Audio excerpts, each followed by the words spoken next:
Hello, my name is Jennifer Herrera, and I'm a program officer with the Office of Employee Development. With me is our Employee Development Manager, Rob Horgan. Thanks, Hello. Rob. Welcome to our curated conversations. Given that people we've all been handling over the past couple of months, we thought it would be a great idea to extract the most essential parts of our curricula and package it in bite-sized pieces for employees all over the state, no matter where they're working right now. So I'm going to turn the conversation over to Rob so we can dive right into the topic of managing stress as we return to the workplace. Sure. Thanks, Jennifer. So let's share a few slides with our viewers. Okay. There we go. Can you see the slides, Rob? Yeah. Perfect. Probably top of mind with everyone is how to manage stress as we return to work into a new normal, right? We've all heard that phrase. Yes. Jennifer, on the next slide, you'll see some imagery of what our lives have been like, say, for the last several weeks or months. Do any of those images resonate with you? Yeah, pretty much all of them, although add a dog and take out the kids. I find myself staring off into space. And a lot of our colleagues in the state of Nevada, this has been their lives trying to work from home. Now, of course, not all of us have been working from home. There's still a lot of essential workers that have been having to reintegrate new behaviors into their workforce. But for the majority of us that are going to be coming back to work next, we'll take a look at that next slide. We're entering or re-entering our workplaces with a whole lot of new behaviors. Most of us have practiced social distancing for a number of weeks, but we can anticipate a lot of mask wearing, physically separated from other colleagues, maybe even having our temperatures checked, things like that, right? For better or for worse, this is the new normal. And it is natural that this is going to cause a lot of stress, right? When change occurs rapidly, it takes us all a little bit of time to reacclimate and find our sense of comfort in these new behaviors. And so that's what we're going to talk about today. Jennifer, the next slide that we have is a famous quote by the billionaire financier Warren Buffett.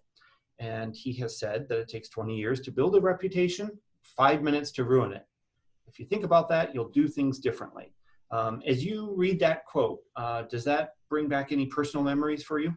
Oh, yeah, absolutely.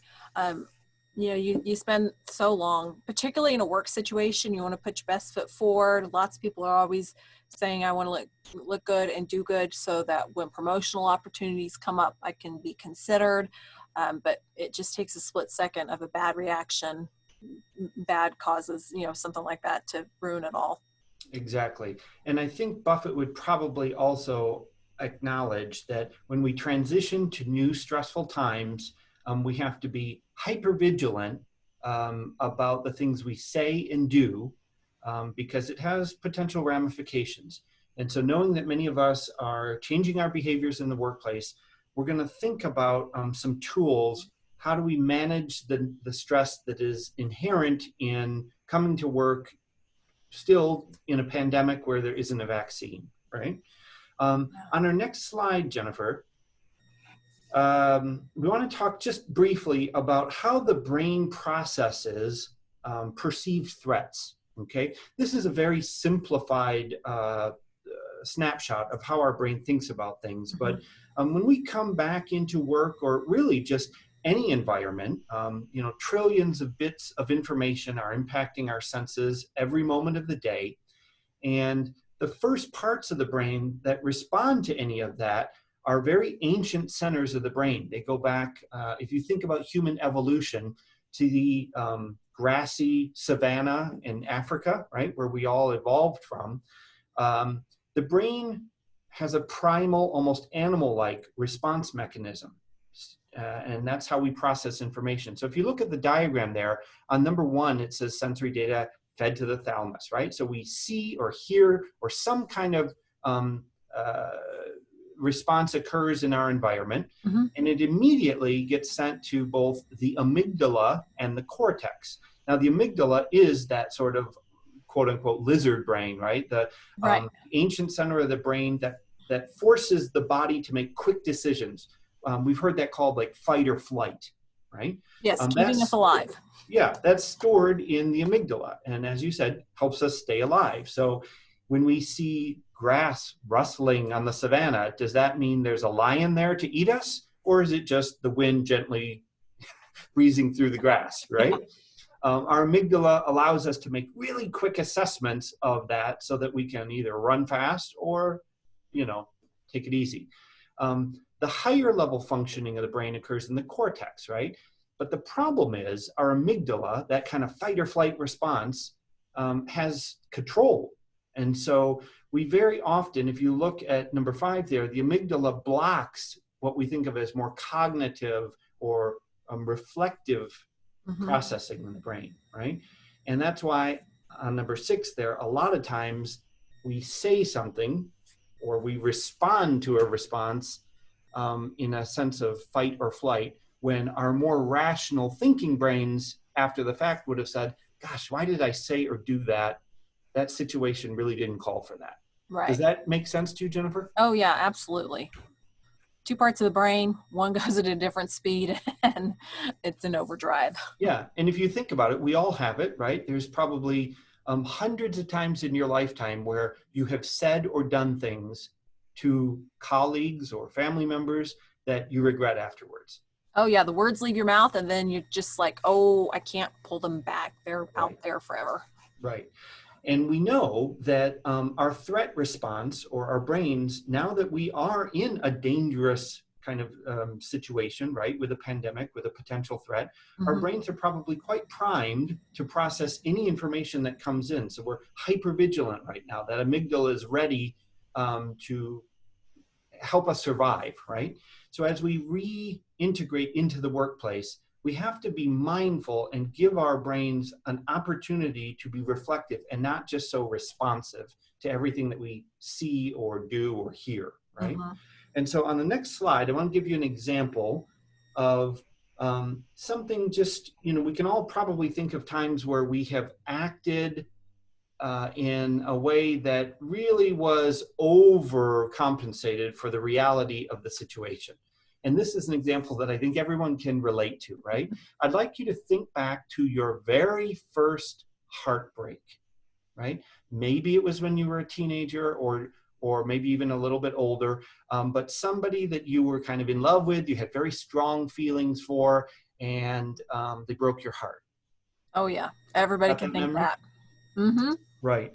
So this is a good example of how the primal areas of the brain can force us to say or do things that may be blowing something out of proportion, right?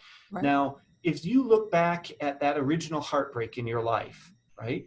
I don't know how you responded to yours, Jennifer, but in hindsight, you know that the heartbreak and the separation from that person really probably didn't ruin your life, maybe, right? No, yeah, definitely not. In the moment I thought it would happen, though. We call that like puppy love or something like that, right?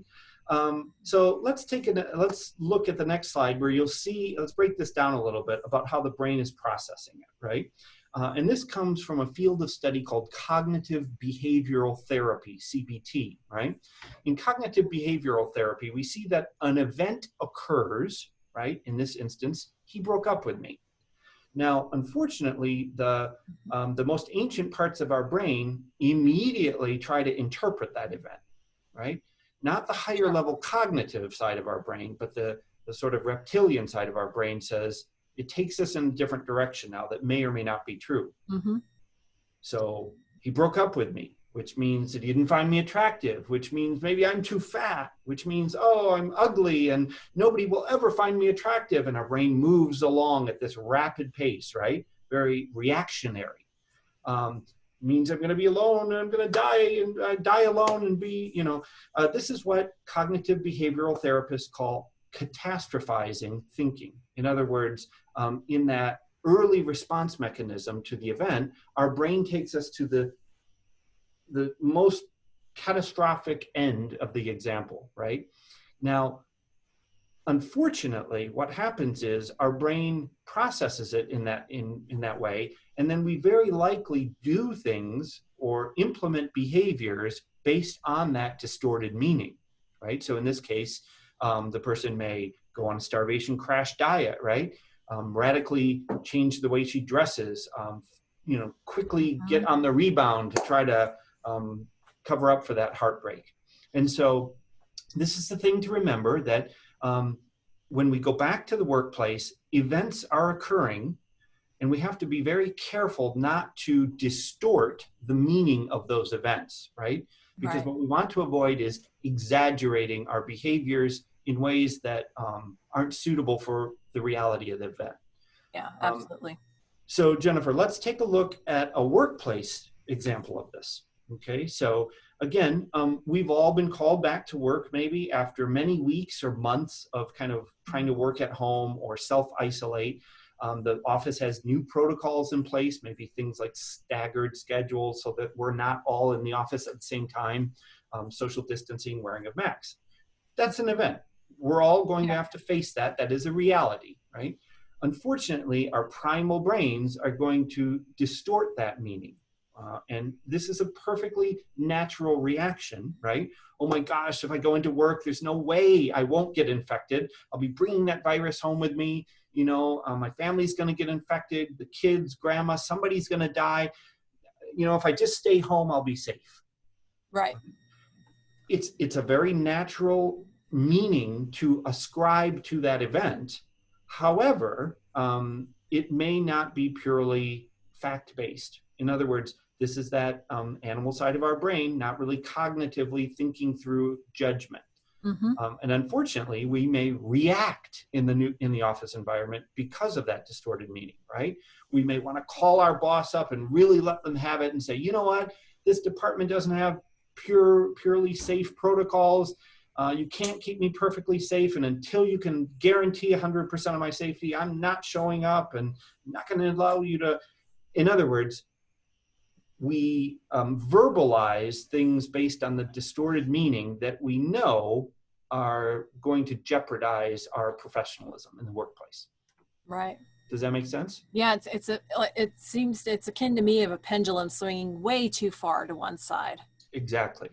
And the folks that study cognitive behavioral therapy, the two examples that we've used are things called catastrophizing, but there's any number of ways in which our primal brain does this, that it distorts the meaning of an event, right? Right.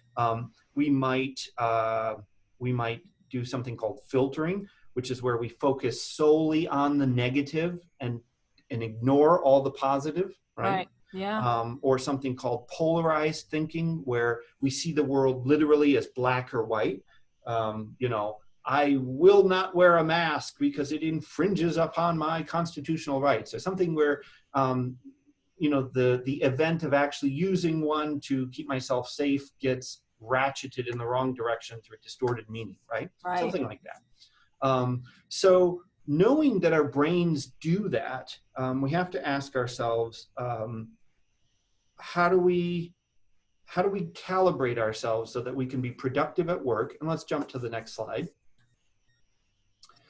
It's helpful to kind of think of it as, do not let yourself become emotionally hijacked.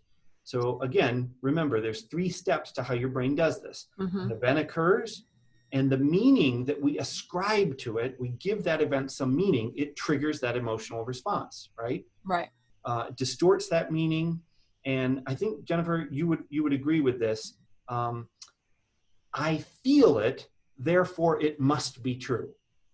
Oh yeah, absolutely. People always are saying, "Oh, I trust my gut," and that's the way it is, and Right. that's what I feel. So that's And what. so again, go back to the example of the heartbreak, right? Well, I feel that him breaking up with me is going to ruin my entire life, and I'm going to catastrophize all these scenarios. I feel it, therefore it must be true.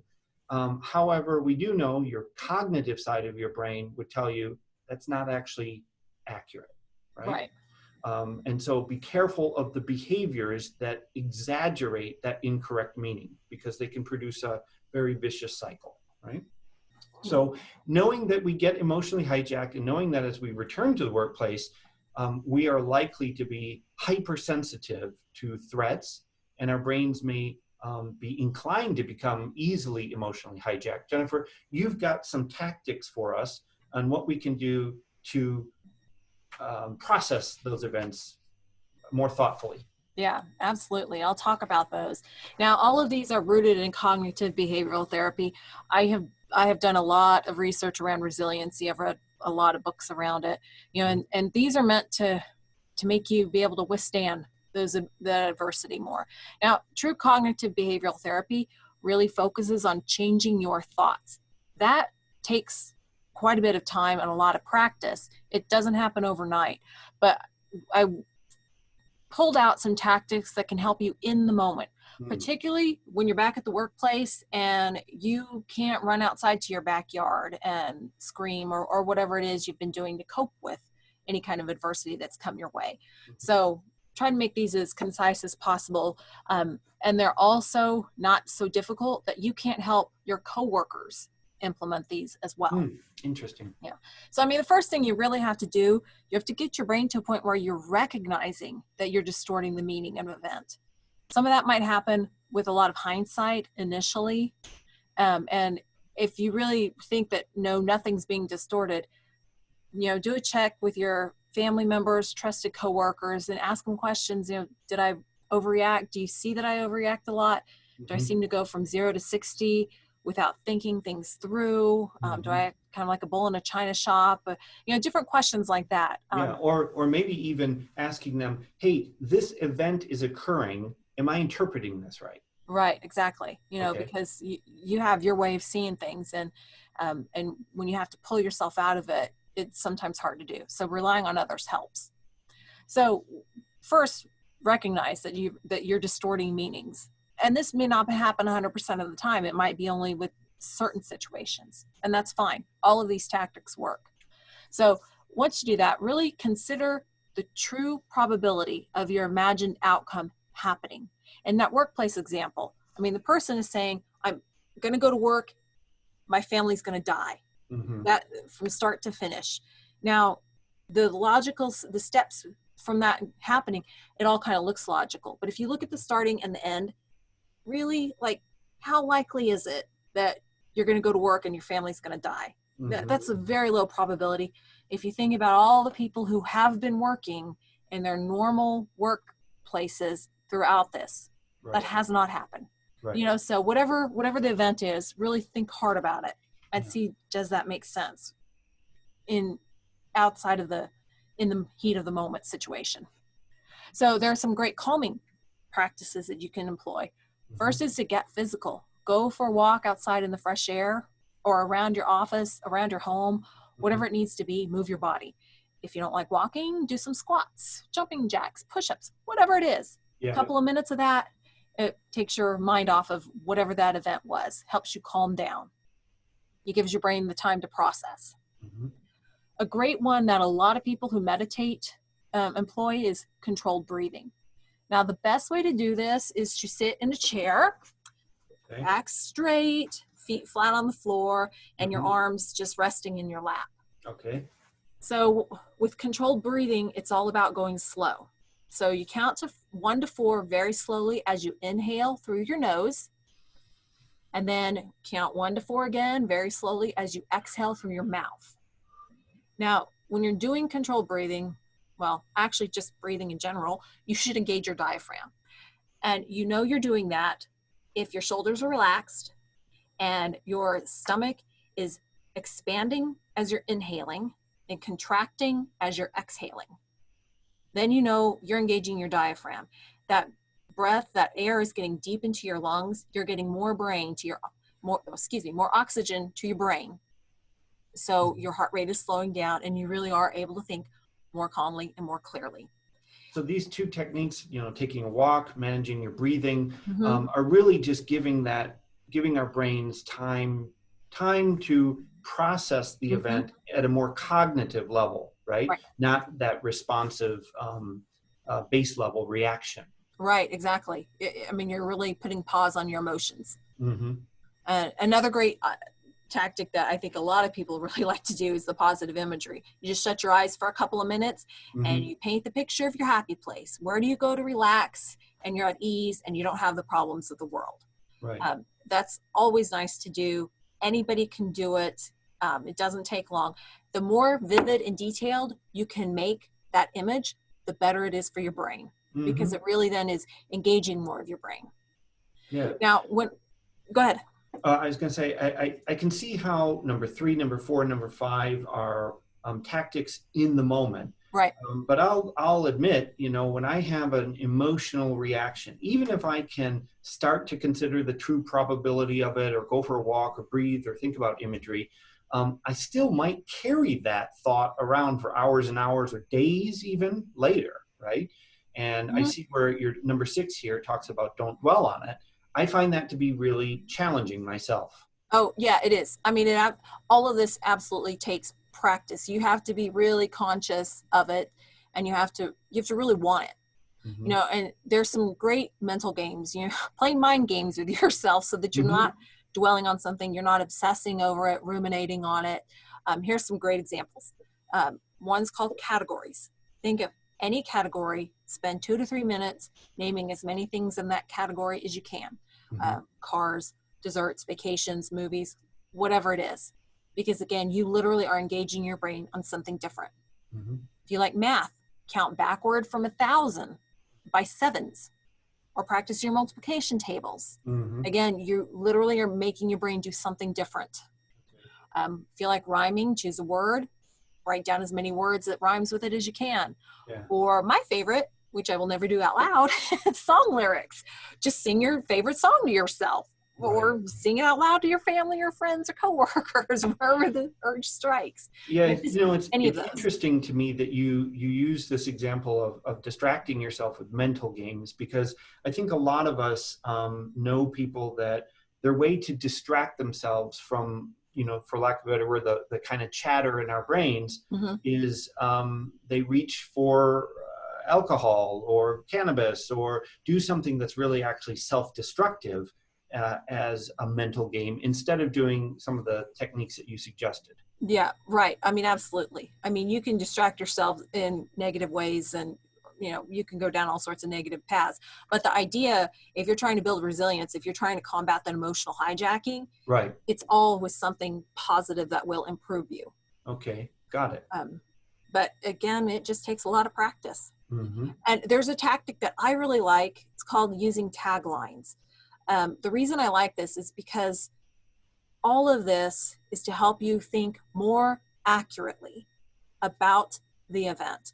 When you're under stress, and any kind of adversity is going to cause stress. And when you're under that stress, you don't think accurately. So these taglines really help you stop and slow down and think more accurately about the events, the facts of what happened. So here's an example. A more accurate way of seeing this is fill in the blank, whatever the event is that happened. That makes you think of at least one other alternative that could be an outcome, and not necessarily the worst case like you might have thought of. Another, that's not true because, and you're saying that's not true. You are looking for evidence. It forces you to look for evidence, not just your beliefs, but what is out there as fact that contradicts your worst case, your catastrophizing. And you can ask coworkers, family, friends, you can ask people around you to help you with that if you're really struggling with it. I really like the last one though. A more likely outcome is fill in the blank, and I can fill in the blank to deal with it. So not only are you really thinking of, okay, what are some alternatives to what I just imagined, going off the cliff and everything being a horrible, dire situation, give me a better outcome than that. But you're also then being proactive, anticipating how you can handle that. It's not going to be the worst case scenario. So, okay, going to work, my family dying. Okay, that's not going to happen. Oh, okay, maybe I get sick. Okay, what will I do to deal with that? So it ratchets, all of those ratchet everything down to where you can manage it, and it doesn't overtake your life and not only make you miserable, but your coworkers and your family as well. It feels like the use of taglines to me really forces then the cognitive machinery of your brain to start to dissect in a very detailed way the reality of the event that's occurring to you, right? Oh yeah, absolutely. Going back to that heartbreak example, right? If the young lady says, yeah, he broke up with me, a more accurate way of seeing this is, right? I'm great as I am, and we just weren't a good fit, right? We learn that Yeah. as we get older, right, through Mm-hmm. experience. Or that's not true because I have a lot of friends around me, and people do love me for who I am, and so on and so forth, right? Right, exactly. So I And I think mean, the those taglines is taglines, the cognitive portion of it, isn't it? right. And so, I mean, those do take a little bit more time as opposed to getting up and going for a walk for 2 or 3 minutes, but those are good strategies to employ because that analysis, it gives your cortex time to really analyze everything. Yeah. And I can, from a personal perspective, I can say working in my state of Nevada job, right? Mm-hmm. The use of taglines might even be a scenario presents itself and the ambiguity of that event or that reality is Mm-hmm. unclear to me. Not because there isn't an answer, but I just simply don't have the experience or information to help my brain process it with a tagline. A good example might be, many of our colleagues worked in their jobs during the last economic recession where there were significant budget cuts and things like Oh, that. yeah. And so rather than catastrophize what might happen to my department, it may help me to go ask people that have institutional memory. How did we navigate these difficult times, 10 years ago, something Mm-hmm. like that. Right, exactly. It helps you handle everything in the moment better Okay. because we don't know what's going to happen next. So we're all reintegrating into our workplace. These are some tactics to help us not get emotionally hijacked. They're based in cognitive behavioral therapy. Hopefully, that allows us to recalibrate and to be productive in the various state agencies that we work for. And Jennifer, I hope you and I can walk through a few other pieces of content and share some ideas with folks in subsequent discussions. Absolutely. Happy to help. Okay. All right. We'll see everyone again soon. Okay. Thanks so much, folks. Thanks. Bye.